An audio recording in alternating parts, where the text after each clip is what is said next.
Hello, everyone. Thank you very much for joining us today for our webinar. Before we begin, I would like just to mention a few rules that we have during the webinar. First rule, you are muted all the time during the webinar. And if you want to ask anything, please type your questions in the question box. And obviously, before we begin, I hope you can see and hear me well, and you can see my screen. If so, please type this in the chat box.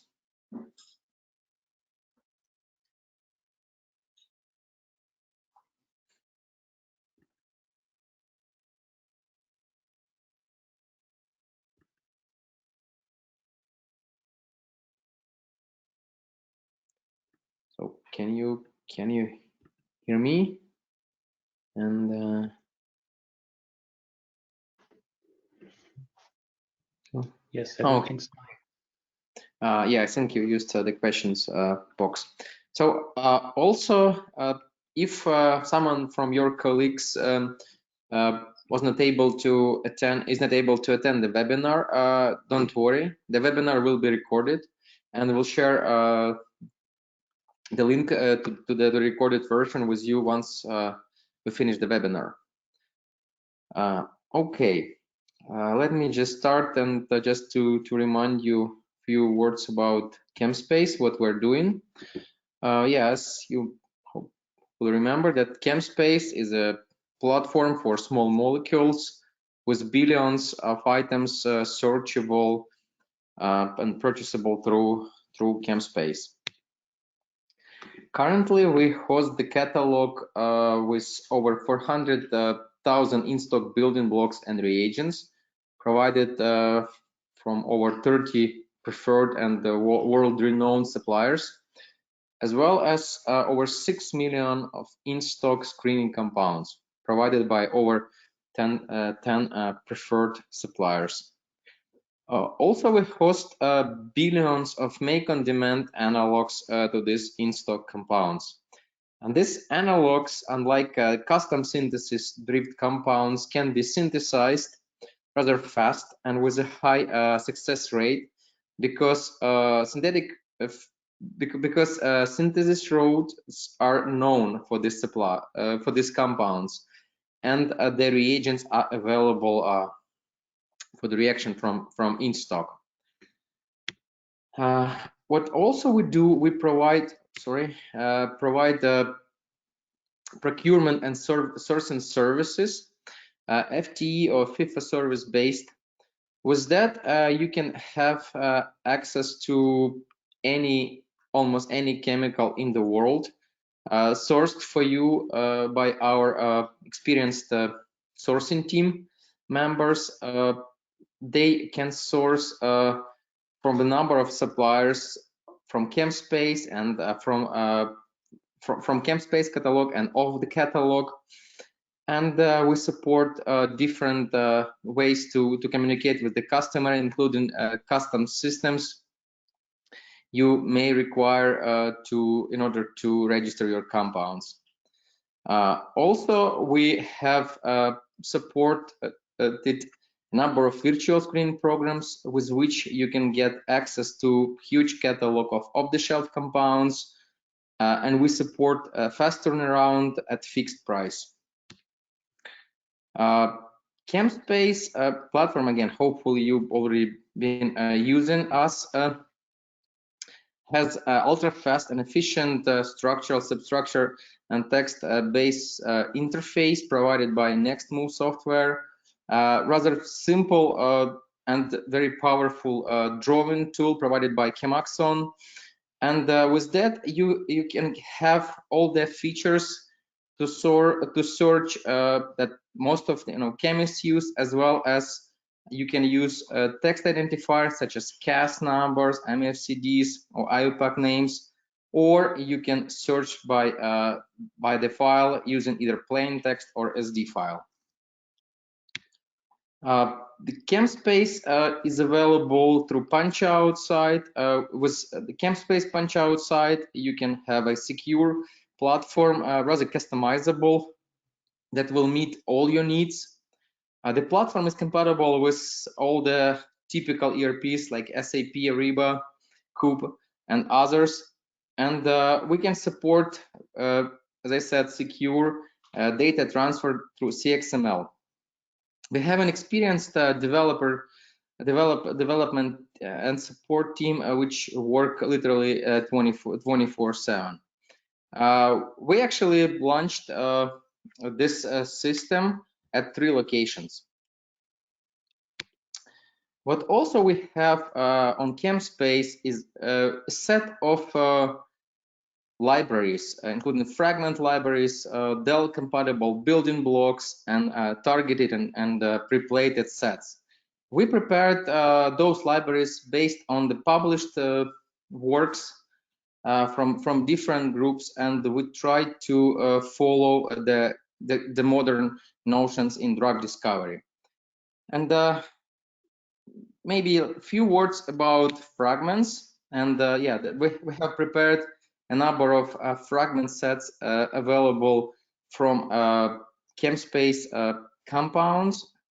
And again, those are fragment sets provided by different suppliers which support diversity of chemistry you can receive from the sets. They are easily downloadable, and you can get the set again, for example, in stock or make on demand fragments. Also, as I mentioned, we have a few pre-plated sets of the fragments, for example, covalent fragments, and some just fragments, just a representative fragment set to speed up your research. Yuri, quick remark. Somebody just wrote you need to switch to presenter mode, otherwise we see only the first slide. Oh, it's very strange because actually I'm in the presenter mode. Can you see my slides? I see only the first slide. Very strange. Oh, now we see something happening. Yeah. Oh, maybe that's it. What about now? Yes, now it's better. Okay, great. Yeah, sorry about that. That's so yeah. So just to continue with the fragment libraries, you need a trusted and partner to do this fragment screening. And there is a company in Germany called CrystalsFirst, who's actually experts in structural biology and fragment screening. And let me introduce to you Dr. Sergey Glinka, a CEO of CrystalsFirst, who will talk today about their company and their approaches. So he's received his PhD from Philipp University of Marburg, and he received the MBA from LaSalle University, and since 2018 he's a co-founder and CEO of CrystalsFirst. And that's basically the title of his talk: How to Optimize the Fragment Hit Rate, Take Protein Crystals First. With that, I would like to let Sergey basically describe their company and their approach. I'm gonna just switch. Okay, so I should be able to. Okay. Yes. Yeah, I think now you can present. Okay, thank you very much. If you don't see my screen or it's not changing, please let me know. Yeah, I can see your screen, and yeah, that's well. Can you just go to the next slide, please? Does it work? Yeah, it's changing. Yeah. Okay, thank you very much. Thanks for the invitation. I'm happy to be here at the ChemSpace webinar. And as Yuri said, we are operating since 2018, and we've done a tremendous success in focusing on crystallographic fragment screens. And the topic would be, as announced, how we can increase the hit rate in fragment screens and everything that's around. But I would like also to talk about how we address problems in early drug discovery with our technologies and what we learn. So where we come from, the group of Gerd Kleber, who actually pioneered structure-based drug design decades ago. When we started the company, we discovered actually that this group deposited roughly 1% of the whole PDB. And we are located, a kind of a spin-off of this group, and we are located in Marburg, a very lovely town in the center of Germany. So, so we are in a digital world. I don't want to throw just data at you. I would like also to tell some stories behind the people at CrystalsFirst. And like when I was a student and in Marburg, I visited the lectures from Gerd Kleber, and I became a fanatic about three-dimensional structures, because like as a pharmacist, you deal what is here on the right-hand side with pills and tablets and those boxes. But what is exciting, and he uses the approach to three-dimensional structures very, very intensively in his lectures.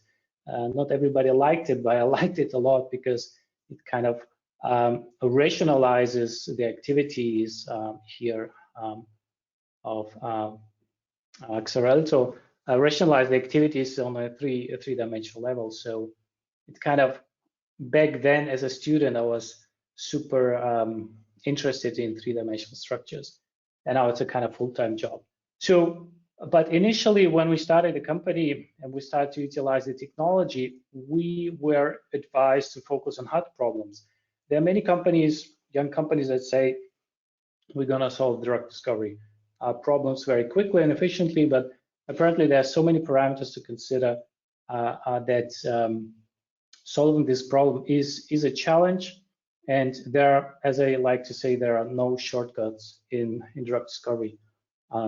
So the problems that we're focusing are unlocking chemical matter, and in discussion with pharma and biotech companies, we have challenging targets, new kind of biology that we would like to address.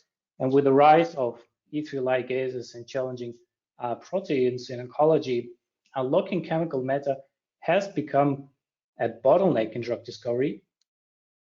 And but when you have done some screenings and you have some chemical matter, the drug design paradigm kicks in when you need structural data in order to do this rapid iteration, the third hard problem. How do you do rapid iteration of drug design cycles, where you combine different aspects of drug design, like pharmacodynamics, pharmacokinetics, cell penetration, etc. So we believe that structural biology and earlier access, or in the first step, access to structural data can solve those problems. So we are focused on solving hard problems, so we address them by conducting crystallographic fragment screen. I will tell you more about how we do it and why we do it. And also rapid access to structural data is kind of integrated in our technology. And as a young company, we have designed a modular approach, so we can switch flexible and adapt to the requirements of the project. And like what we experience, so this is kind of a technical problem, but what we experience when people have the data, have the compounds, and then they see the structure, so it's kind of an experience that also drives us, because what you see is something like that the eyes go wide and people now understand and rationalize the data that they have, and they develop ideas how to optimize those compounds. So this is kind of the also the personal drive that we have to connect with scientists and project leaders. And generally, structural biology is at the center of drug design. There are recent publications on the role of structural biology, specifically on the role of the PDB, it actually is growing exponentially, and more structures are deposited, and they kind of identify that depositing those structures correlates with the drugs that are developed. So structural data actually supports drug discovery, and in this case, it is the PDB and the work of academics, but also pharma companies who deposit structures in the PDB that helps other groups to design compounds. And just to set the base for our listeners, if you are familiar with protein crystallography, just tune out, take a sip of your coffee, like that, and yeah, in 1 minute unit. So we have compounds. They might be active, or we want to do a primary screen. There are two options in protein crystallography. You can co-crystallize. It's like when a compound is added to the crystallization setup, or you crystallize the protein as an apple structure, and then you soak the compound in a ligand solution. Then we collect data. We collect diffraction patterns at a synchrotron facility. Sometimes we can collect data with in-house sources, but the development of synchrotron facilities offer a high throughput and a high intensity of X-ray radiation that leads to much better resolution, much better signals. And then when we have the data, there are calculations, there are ways to analyze the data too. We derive the electron density, and then we model the expected structure into electron density. And this is a big caveat for everyone. Like it's not the truth. What we see is a model. And what we observe that different companies, different groups have different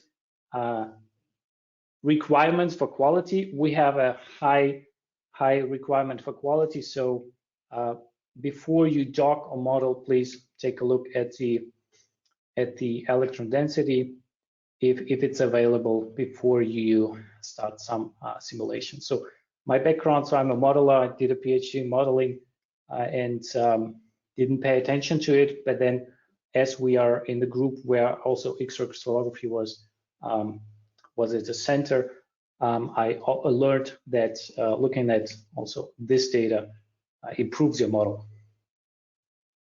And we operate in fragment-based drug discovery. So just to set the base again, most of you are familiar with it. So we start with much lower molecular weight compounds. We need somehow to screen. They have a much lower affinity as typical high throughput screening decks. And we want to be somewhere here, typical drug properties.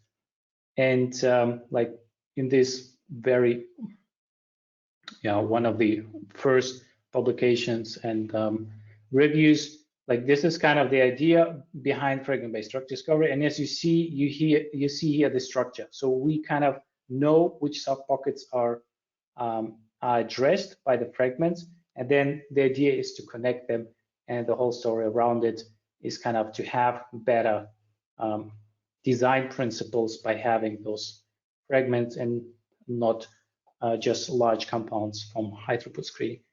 And most fragment screening set cascades or settings have kind of or follow the high throughput screening paradigm. So we have kind of a funnel. We start with the screening and narrow down to most active compounds, which is probably in fragment-based drug discovery not so critical as in high throughput screening campaigns. But still, we have this procedure, and I will also address this aspect because at CrystalsFirst we do it in a different way. So on the one side, we have the target protein, we have some kind of a fragment libraries, and there are numerous ways to design fragment libraries. And there are primary screening technologies. Thermal shift is one of them. Other groups do NMR screen, SPR screen, etc. The key here is that structure biology comes after the screening cascade, after we have observed or measured some kind of a signal. Then we go into X-ray crystallography, identify the structures, and then we start to iterate to design the compounds, grow the compounds, link them to modeling, and again, determine the affinity, determine the structure. So, and in order to to determine structures for fragments, soaking is kind of the most used technique, because it's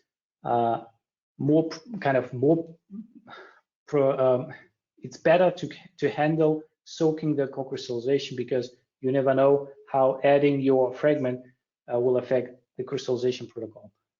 So you crystallize an structure, and then people saw compounds. But I think this whole landscape is beginning to change, that we start with some large fragment library. So I would question that we need a large fragment library, and also having biophysical cascades that filter out non-binders, and then we go into structure biology. And there are some examples that are actually published, is that the overlap between different biophysical methods is very poor.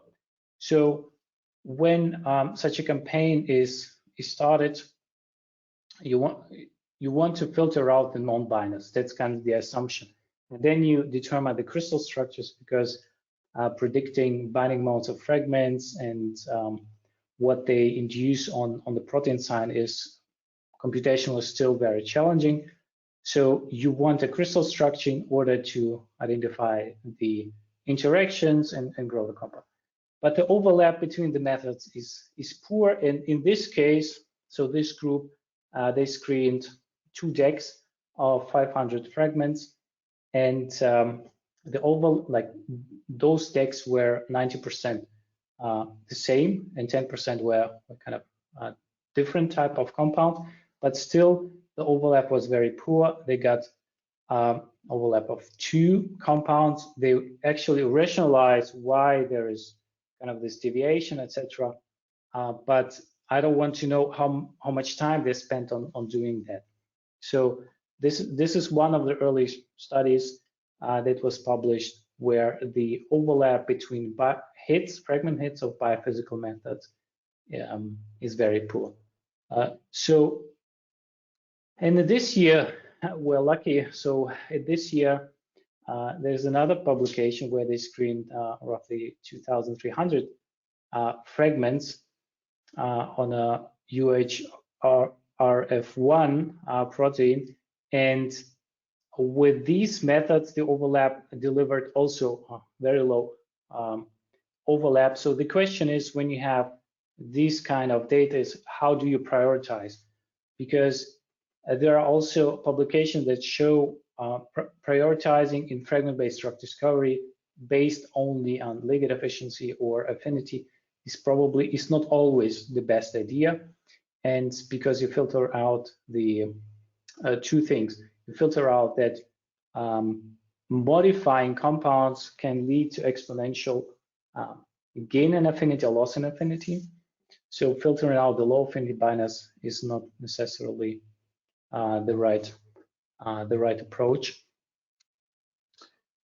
And second, you filter out the interactions and the chemotype that is might contribute to kind of emerging or develop ideas in medicinal chemistry to design compounds. And the most recent publication, on KEEP1. So what they did is very interesting. They deconstructed fragments into compounds, known ligands. Sorry, deconstructed the known binders into fragments and screened them, right? And you see here also that the overlap between 4 methods. So they did a primary screen with different methods, and then validated the hits, and then prioritized them, which is kind of a typical procedure.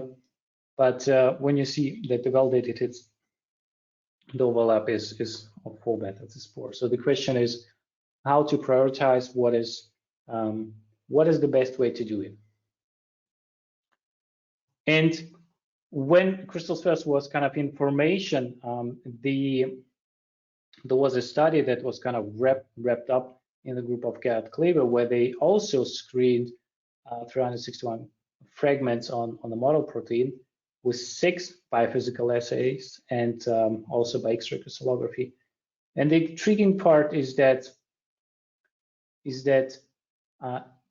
when you combine, so the overlap is also very poor. When you combine 2 biophysical methods and then go into X-ray crystallography to determine the structures, you would have retrieved at most 19 structures.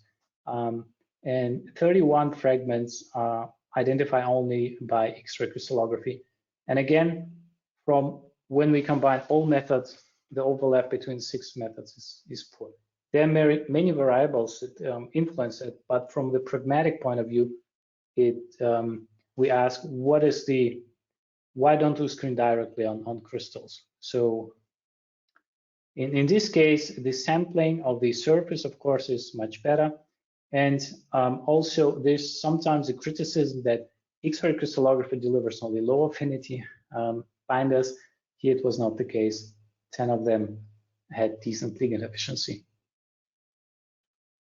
So still, the question is in the role, why don't we screen directly on crystals? It's the most sensitive methods compared to other existing methods, NMR, TSA, SPR, etc. And as a result, we not only have a hit, we have also the context. So we kind of contextualize the hit. We know how it's bound, and it also creates the guidelines for medicinal chemistry, how to modify the compound based on the structure. So it's kind of an essential tool for structure-based drug design, but there are several problems with crystal soaking that is kind of in minds of scientists, where they hesitate to do structural biology as early as possible, or in order to screen fragments. You might screen biophysically, like you have established a very sensitive biophysical screening. I would like to see the structures, and the prioritization, I would say, is probably not necessary anymore. So what we learned is that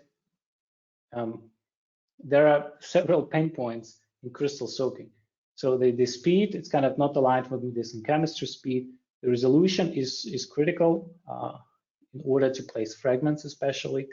And the problems are we have no structure or we have an empty structure. So we kind of derived or listed problems of conventional soaking. And here, conventional soaking should be understood as no guideline, no clear process how to stabilize crystals, how to deal with them, how to soak, etc. It's kind of based on experience and trial and error. So because every soaking condition is different, and conventional means kind of trial and error. So protein crystals are very sensitive. Their behavior cannot be predicted generally in this setting. When experiments are conducted, the crystal loses quality. It may be dissolved, destroyed, it has cracks, and then the quality deteriorates. And the industry standard is kind of trial and error optimization of soaking condition when we really need the structure, or we go into co-crystallization, or we work without the structure. So medicinal chemistry often progresses without having the structure, and then when the structure comes, things are rationalized, and so it's kind of deaccelerate the whole process. And of course, there are solubility issues of fragments for concentration required soaking. And if we put the structure of the protein or multiple structures in the center, it kind of slows down the communication between different disciplines that are required for an efficient iteration cycle. So we need modeling, we need chemistry to progress. We need to correlate it with biology, with biological settings. What kind of model do we want to go to? And of course, the old-fashioned world pharmacology, which is kind of involves many parameters, but as a pharmacist, I like to use it because it includes a lot of properties that a drug actually needs in order to be a drug. So at CrystalsFirst, we solve these problems with our proprietary technology called SmartSoak. So a SmartSoak stabilizes protein crystals in a rapid process, and the behavior of crystals become predictable. And it's a very fast and efficient process that leads to increase of diffraction quality. Generally, it increases by 0.1, 0.2 angstrom. Sometimes it has a much higher increase in diffraction quality, which is great when you screen, when you start, for example, 3 angstrom, and then your soakable system is then diffracting much better, like 2.5 or better. We have this case. So the crystals, once they're stabilized, they are, so this is not cross-linking, just to, because the question is asked often, it's not cross-linking. Crystals become kind of more robust and resistant to organic additives. We don't need trial and error optimization. Once the system is set up, it's a high performance soaking system, we don't need to optimize. And we have clear cuts what kind of compound can be soaked and what kind of compound cannot be soaked. And we work with a high soaking concentration, which is rather relevant. And when you have a structure, it's when you see the magic, when you see how people interact with structures when they deliver, it's accelerates the whole process, develops ideas, and kicks off other activities. So I think it's worth solving these problems, and we've seen the tremendous success of SmartSoak. So I call this technology disruptive because for the first time, we have a clear process how to stabilize and soak crystals. It's a rather fast process compared to what is the standard. It's target agnostic, so everything that crystallizes, so we work so far with soluble proteins, everything that crystallizes, we apply the technology in every project we add, and it does not depend on the target, what kind of target family. And it has been applied to over 20 products. I think we are now hitting 30. And the hit rates go up because you don't lose crystals. We have much better solubility, higher soaking concentration. That's why it's leading to higher success rate. I cannot talk in this non-confidential setting about the targets that we work with or target families. If you'd like to evaluate a project or get in touch with us, please contact me or visit our website. So bottom line is we have 4 different modules that are interconnected and are exchangeable. And the whole process from the crystal to 3D model is up to 10 times faster. And imagine what kind of boost the groups experience when they get the structures much faster and can integrate them in their iteration processes for drug design.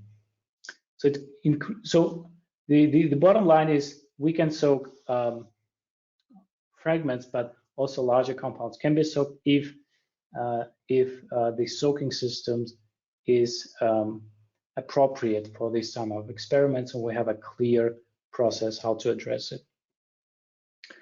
So the first module is about stabilizing protein crystals. So you either want something that is affected by additives or even by the fragment, or this type, like a clear. So this is kind of symbolic. Not every nice looking crystal is diffracting great, but the idea behind it is that robustness of crystals leads to better diffraction, and with SmartSoak we can stabilize crystals so that the quality does not deteriorate. We have examples where crystals are stabilized, but with a procedure They not look beautiful, but they diffract extremely well. So it's not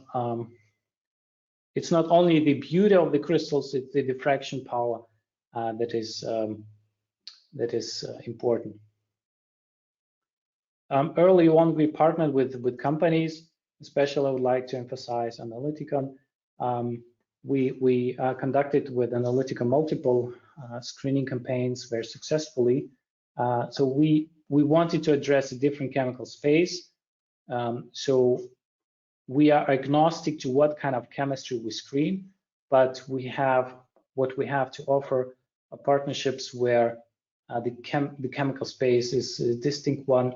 And what we observed from the work we have done so far is that this kind of pharmacophore rich chemistry, but also sp3, or this mixture of sp2, sp3, I don't want to kick the discussion what is better. I think the mixture of sp2 and sp3, this balance, we observed that it delivers highly interesting results. And in terms of chemistry, new chemical spaces and binding sites are addressed that are not expected to be addressed, but then in the process of design delivers something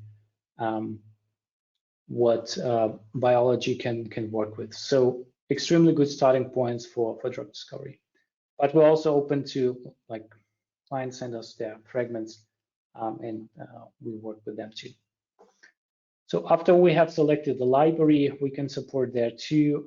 We do the SmartSoak screenings, kind of soaking, and data collection. We have 5 different synchrotron, strong partnership with 5 different synchrotron facilities, so we're very flexible allocating data collection time. And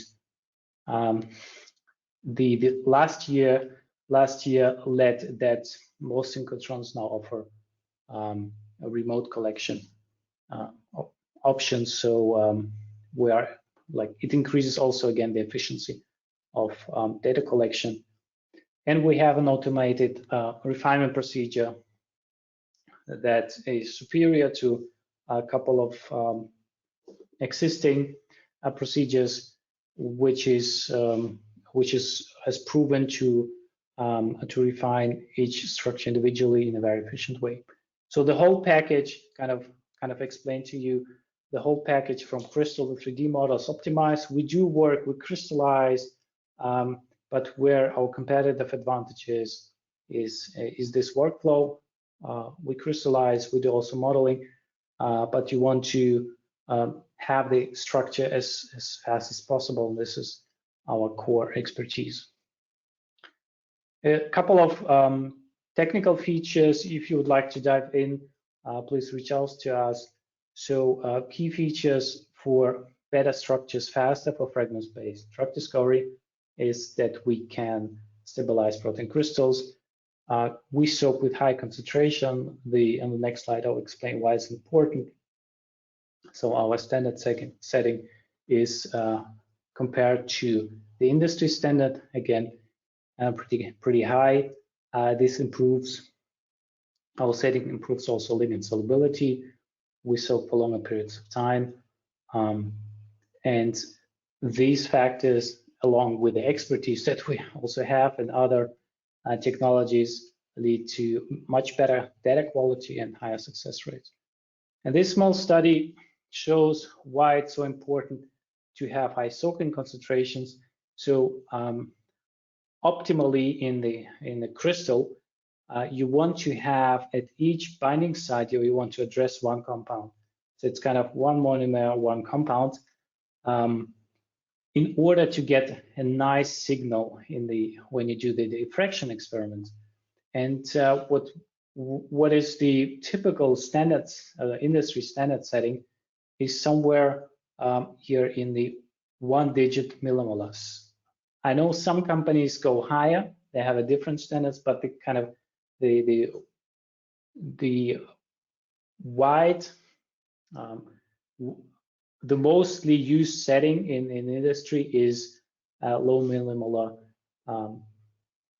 concentrations. And in this experiment, we had 2 copies bound to the protein, and we compared the influence of the concentration on the electron density, and you see, like for a crystallographer, something around 5 millimolar. So this is noise for a good crystallographer. This is noise. Also for 9 milli, this would be noise, but here we have a shape. At high concentration, both compounds can be placed into electron density, and that's why it makes sense to have high concentration. It's not kind of a kinetic assay where you can detect fraction. And actually, what we also advocate for, that partial occupancy of fragments is maybe not a good starting point of fragment-based drug discovery. Also, one additional argument for going direct on crystals with fragments is this case study. We still use standard protonation states generally, and if you look at these compounds, they bind to the hinge of a kinase, and you would say it's a same interaction pattern. And but when you look at the structure, you have totally different structures, and it's the pH shift and of the compound, and also that leads to these interactions. And mostly we work with standard models, protonate, deprotonate for docking, for simulation. So I think we either need more sophisticated models, but what we say, the barrier to structure biology and so fragments into crystals without technology is so low, and it's so predictable that we should go directly on crystals, so the compounds determine the structures. So it's kind of, this example shows that those compounds are bioisosteric, but even for chemists, it's non-obvious. And the study conducted in the group of Gerd Kleber shows also that minor changes or in fragments or fragment-like compounds affect the binding mode, which is difficult to predict. So this is another rationale to select a set of fragments and screen directly on crystals in order to determine the interactions. And to sum up, before we go and discuss, I present a small case study. How can we optimize the hit rate of fragments? Go directly on crystals. So you have a fragment set, you have a target. We can evaluate very quickly whether it's suitable for the biology, to address the biology of interest, and also to answer the questions for drug discovery. And we advocate, it's not like the what we say in German, like the key recipe, Patentrezept for everything, but it should be considered, because the barrier to entry these type of projects from the technological perspective, SmartSoak, but also from the cost perspective, is today not large. It's rather, what we learn, rather a psychological barrier that should be addressed. So please consider it for your project. So target agnostic direct screening of fragments on crystals. As a result, for medicinal chemistry, I think this is kind of a wonderland where you have not one binding site that you test for, address, you actually determine, or you see the interaction sites that go like beyond orthosteric binding. It might be an allosteric binder. There might be a regulatory hotspot, and this kind of information can be included in the setup of such a screen. So we see the modalities, and again, it's a very sensitive method. For modelers and for follow-up chemistry, imagine you have the structure, plug into your computational modeling tool. There are many tools that are developed. We also participate in a couple of projects that develop the tools where we start from a fragment structure and we see how it's bound. You can quickly design a follow-up strategy for that, and then test in biophysical screening. So this is kind of the key message here. Start with crystals. The affinity that matters is follow-up chemistry. This is what we advocate for, and because there are many problems and many factors, as we have seen, that influence the hit rate in biophysical screenings that don't overlap, and which makes the prioritization of fragments difficult. And there are actually a couple of publications on TNF-alpha and also SHP2 that indicate starting with a low affinity millimolar or micromolar fragments with not the best ligand efficiency led actually to high affinity binders. And as a complementary technology for high throughput screening hits, I think that's a good tool. As an intermezzo, when we started in 2016, the industry was not resistant, but not hesitant to adapt. But last year, Boehringer published this paper. I was super happy. And now the industry adapts. They address challenging targets with X-ray crystallography, a lot of structural data, applied fragment-based approach. For a company that is on the market only for 2 years, for 3 years, it's great to have this external independent support by pharma companies. The key differentiator is that we have developed a couple of tools and we have proprietary technology that leads to systematic optimization and stabilization of crystals. One case study we have conducted with analytical. Initially, in the question we asked, can we find a different chemical space by screening Analyticon's fragment library, and we selected a kinase where the chemical space in the ATP pocket is kind of well known, and we want to identify a different type of compounds for ATP binding pocket, and conducted a crystallographic screen using their fragment library. And indeed, we identified an untapped chemical space.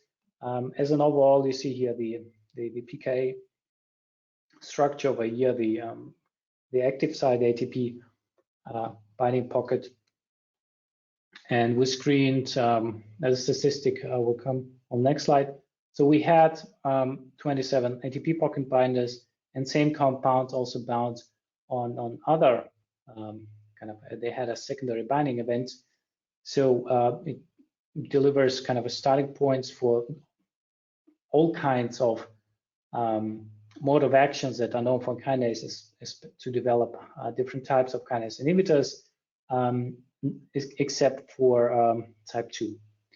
So they're kind of in small setting of 87 fragments, we had a lot of data that develop ideas or give rise to ideas how to progress then.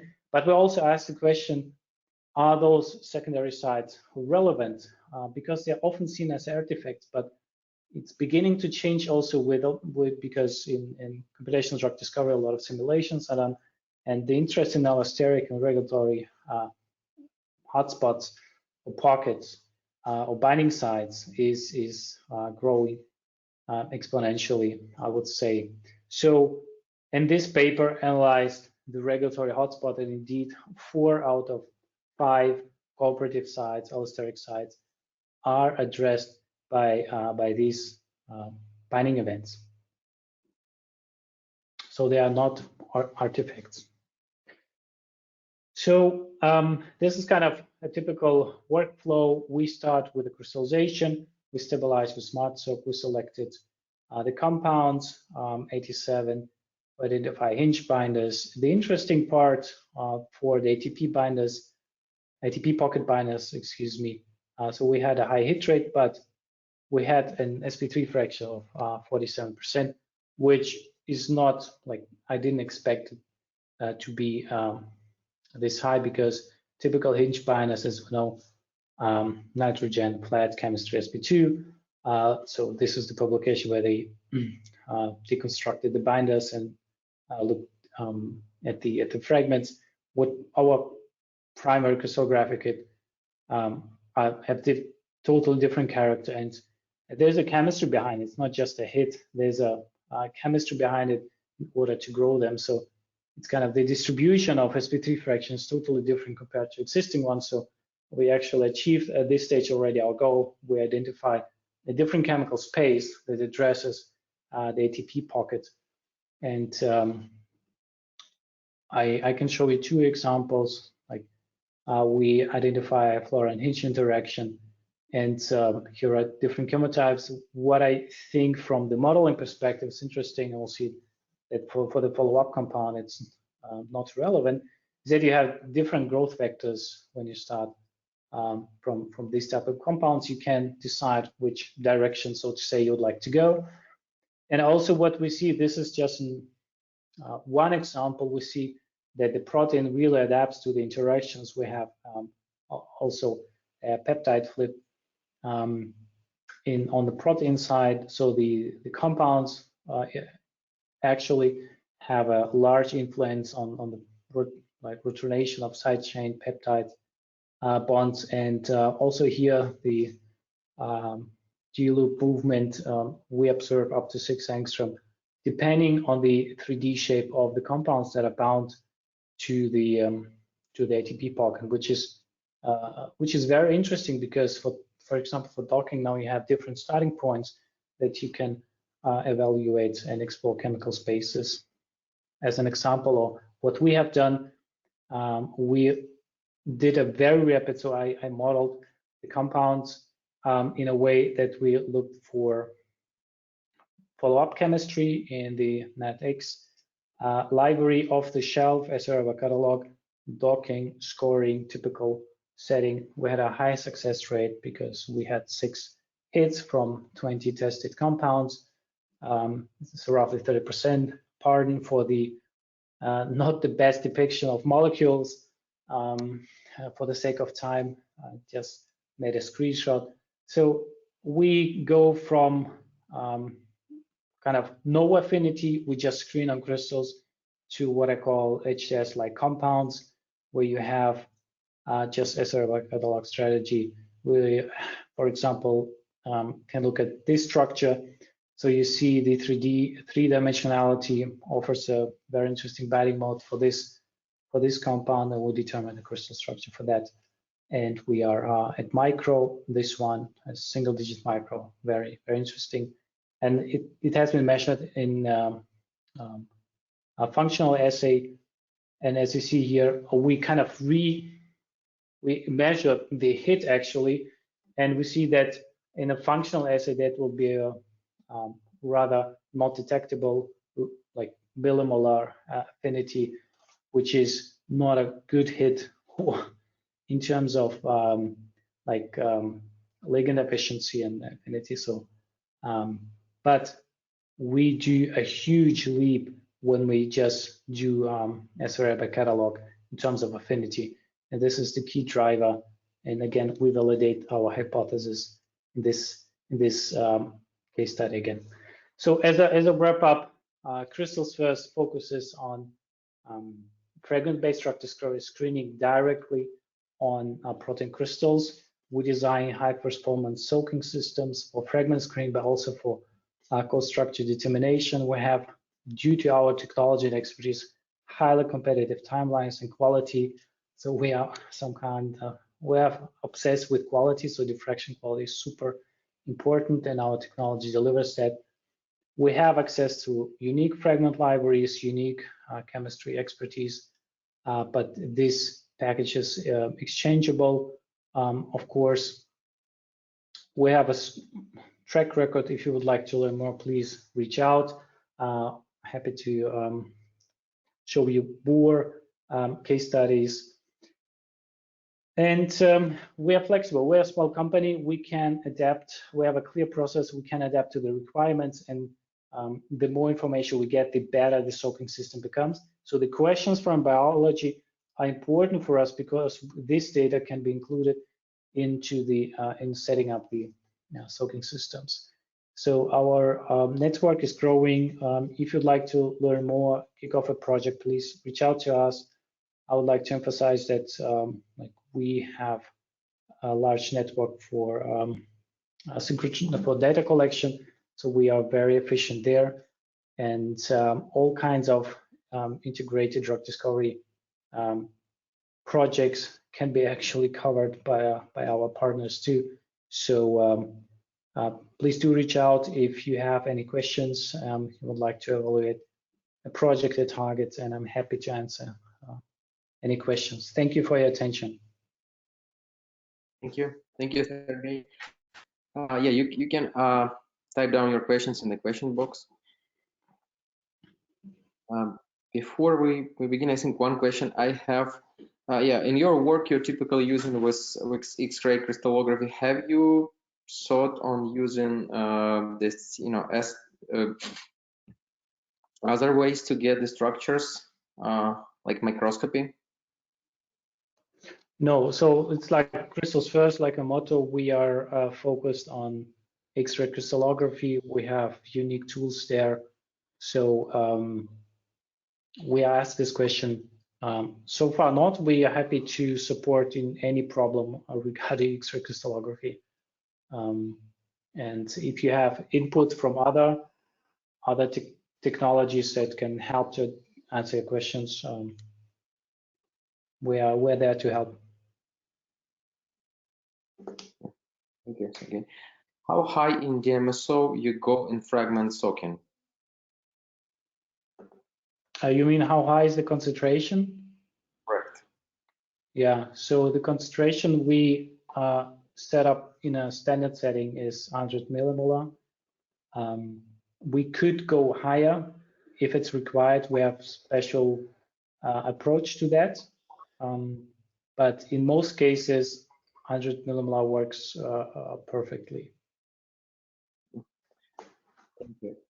I think there are two questions related to the targets, but you mentioned that you don't want to disclose targets. But do you work with so-called undruggable targets? Yeah, good questions. Yes. So I would say yes. We've done some projects with challenging targets, and we are expanding our activities in that field. So please do reach out. We're happy to discuss this. The interesting part is that we work with small proteins and also large proteins, and we can evaluate very quickly what we call soakability of those systems. And one factor that I would like to emphasize, what we often hear is that the complaint of an empty structure.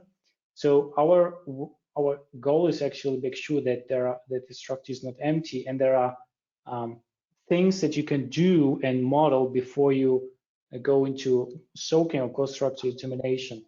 So we wouldn't do experiments if the success rate is low, if the predicted success rate is low by our modeling, for example.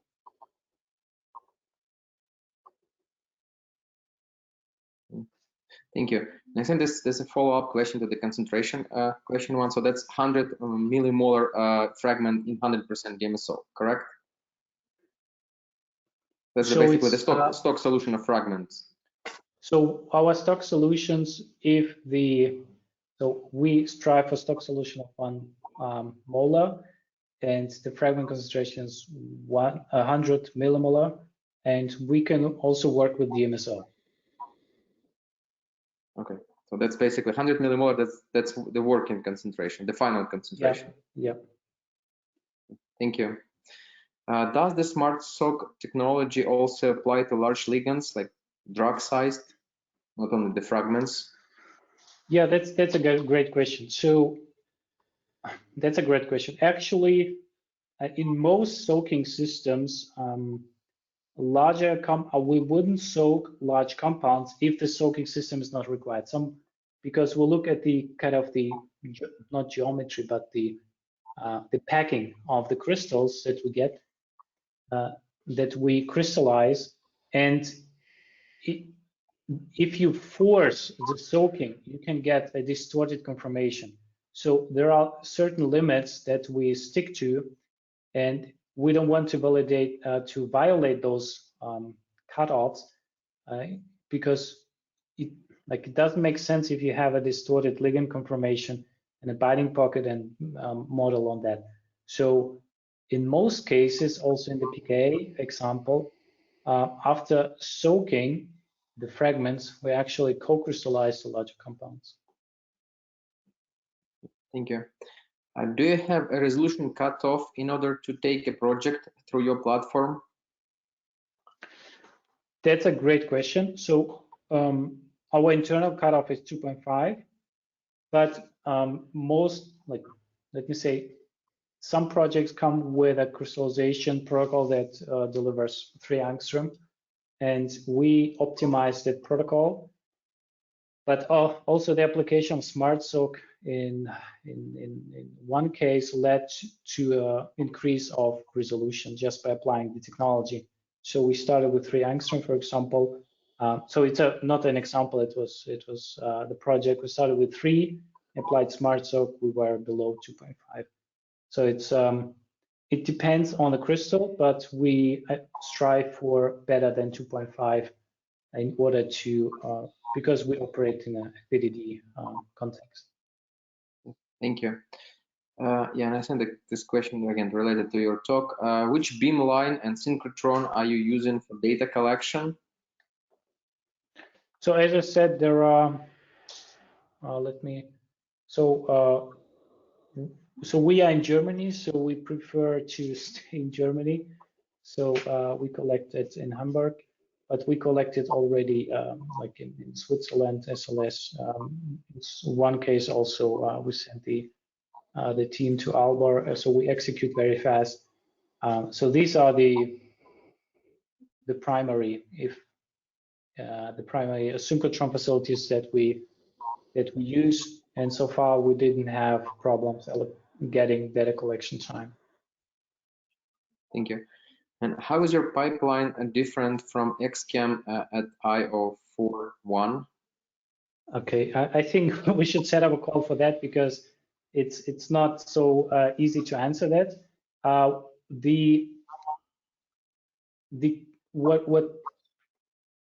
What Diamond is good at, so they automated the process of trial and error, let's say. We kind of rationalized, or the technology or the discovery led to rationalization, how we can treat crystals, and we don't need a huge automation facility, like automated facility for that. We are very lean because our technology allows us to reduce the number of experiments to a certain set of experiments, stabilize the crystals. Once you have stabilized them, you just soak them. You don't need echo. You don't, like, it's a very different approach to what is out there also at XChem, and also how other companies operate. And it led us, just to add on that, led us to the perspective that, for example, nobody would have thought that you can stabilize protein crystals in a rule-based manner, right? So we developed that, and it kind of, as a scientist, you begin to think about, can we address the phenomena kind of before crystallization, like before getting crystals, the crystallization. And we started to develop some tools in order to address that. This is not a technology, but it was a seed, like a crystal seed, that led us to new ideas that that crystallization is probably not a random phenomenon. Maybe it's because we haven't uncovered the rules behind it. And of course, goes beyond what you asked. We treat crystals in a different way, and this is what differentiates us from other approaches.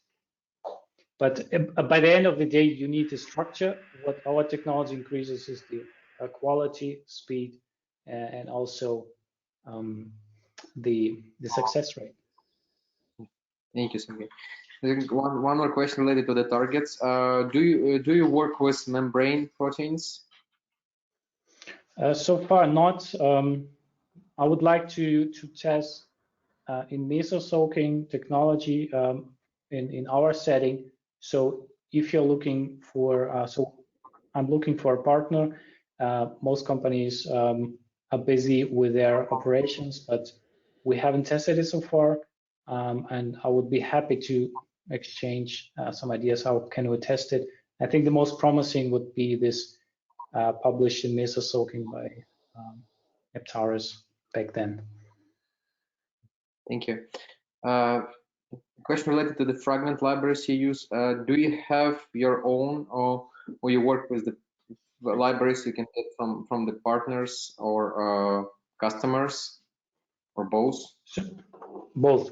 So if the client sends the fragments, we integrate them. We have an exclusive access to Analyticon's fragment library, which can be accessed only through projects. This is kind of unique chemical space that we offer exclusively. Thank you. And yeah, one more question related to the solubility of fragments. What if the fragment is not soluble at 100? Do you add something to ensure solubility, or how you actually check the solubility of the fragment? So if the fragment's not soluble in 100% DMSO, it's tough. Let's have a discussion with our crystallographer. So it's not then not soluble. So we can, if it's really high priority compound, so you can do some tricks in the lab, so you don't dissolve the compound and just add as a powder, but it's kind of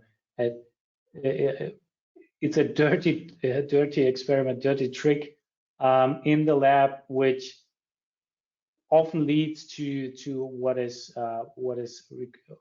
required. So it can lead to this success, but it's kind of a bit a messy procedure. But if it's not soluble in 100% DMSO, like it's difficult to work with this fragment. But you could work with powder in a messy experiment. I think it was related more not to 100% DMSO, but rather 100 millimolar concentration, where you expect to use it in the soaking experiment. Once again. So basically, what do you typically do if the fragment is not soluble at 100 millimolar concentration? And again. Okay. If it kind of precipitates, it still can diffuse into the crystals. Yeah. So we would kind of continue the experiment. Maybe, as I said, if it's a high priority compound, do this messy trick where you have the precipitated compound and you still kind of let the crystal in this drop. Thank you. What is the typical size of your library for one screen? Oh, that's a great question. Thank you. So far, we screened 300 fragments in one screen. It was enough. Our hit rates are at least 10%. And I'm not talking about like correlated to XChem. So we're not looking at partially bound compounds. This is for us not a hit. And it's maybe not the best idea, as I said, to start with a partially occupied compound. So yeah, so that would be the answer. But 300 is okay. If you put effort in a library design and you have structural data, maybe you start with, or chemical matter, I think it could be also efficient to have 100 compounds, but there are tailored design to address specific binding site. But 300 is a rule of thumb at CrystalsFirst. Okay, and what are typical timelines? 2 to 3 months, depending on what kind of protocol we start with. If in most cases companies have robust protocols already established, so we reproduce, but we optimize. We need, like for screening, you need you have to produce a lot of crystals. So the protocol should be optimized to yield more crystals of certain size also. And in that case, it's very fast. If we start with only published protocol, it might take longer to get to the right quality of the crystal. But so far, we manage also these cases.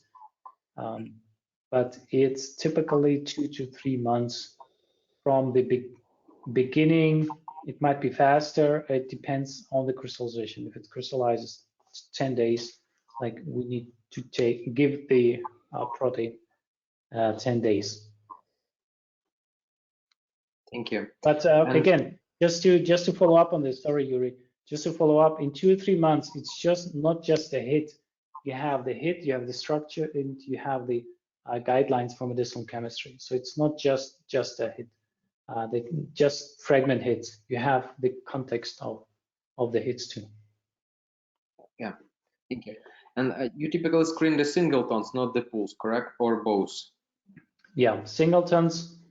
The problem is if the synchrotron facilities are very efficient, and we could use mixtures if you want to screen like thousands of fragments, but like we need to make mixtures, but we recommend singletons. If compounds compete for the same binding site, you might mess up the signal, so you cannot place the fragment. That's the idea behind it. Thank you. And yeah, you mentioned that you need like 2 to 3 months to get, to do almost everything and get the guidelines for medicinal chemistry. And then in order to synthesize the heat from the fragments, how long does it usually, take? At least, for the partners you've seen and work with. Okay, so when you have the structure of the fragment and protein, we have different different options. So you do SAR by catalog, you order the follow-up chemistry, and you can do modeling. And like if things are set up, it's just a matter of days or maximum 1 week. And then you order the compounds. Of course, you can explore SAR by catalog, order existing compounds from distinct vendors, but you can also explore, and this is what will be probably or will maybe dominate the industries, that you also explore chemical spaces which are offered by ChemSpace, for example. Enamine is that you explore based on the binding mode also chemical spaces of billions of possibilities, and then synthesize it as required. And the numbers of enamine, they're pretty fast in that too. So yeah, those are 2 different options. And I think after that step, you will like medicinal chemistry needs to kick in and then fine tune the compounds. Thank you. So again, one more question related to the concentration. What is the highest DMSO concentration you can get in the soak? I believe that's, I mentioned 10, right? But yeah, you can actually, like, there are options to increase concentration. The question is of relevance. We can increase it in special settings, but we play also with this technology. It delivers very interesting effects on the protein side. So, but I don't want to disclose this work at this stage and at this setting because it's still in progress, and the application of this technology is as a character I don't want to disclose at this stage. I think I can just say what we are used from mixed solvent simulations is something what is maybe or potentially accessible in experimental setting as an outcome, like in this. This is interesting. I'm not saying this is kind of a ready technology, but you can go far with in experiments with crystals. And then basically, if you use 10% DMSO, and you start from 1 molar stock, you can get to 100 micromolar, millimolar solution. Exactly. Yeah, thank you. And I think one more question that's related basically to the slides deck. The slides deck with the participants. We can. I believe with that, it's better that everyone can contact either myself or Sergey directly. For the slides deck, as I said, the recording will be available on YouTube, and you can easily watch it. I think we don't have any more questions. So with that, I would like to thank you, Sergey, for this really nice talk and really nice QA session. And I would like to finish. I would like to thank you everyone again for joining us. Please follow us on YouTube, on Facebook, on LinkedIn, on Instagram, on Twitter, to find out about other upcoming webinars. Yeah, and with that, I would like to finish the webinar. Thank you again, and have a good one. Thanks, Bye. everyone. Have a good evening, a good day. Bye-bye.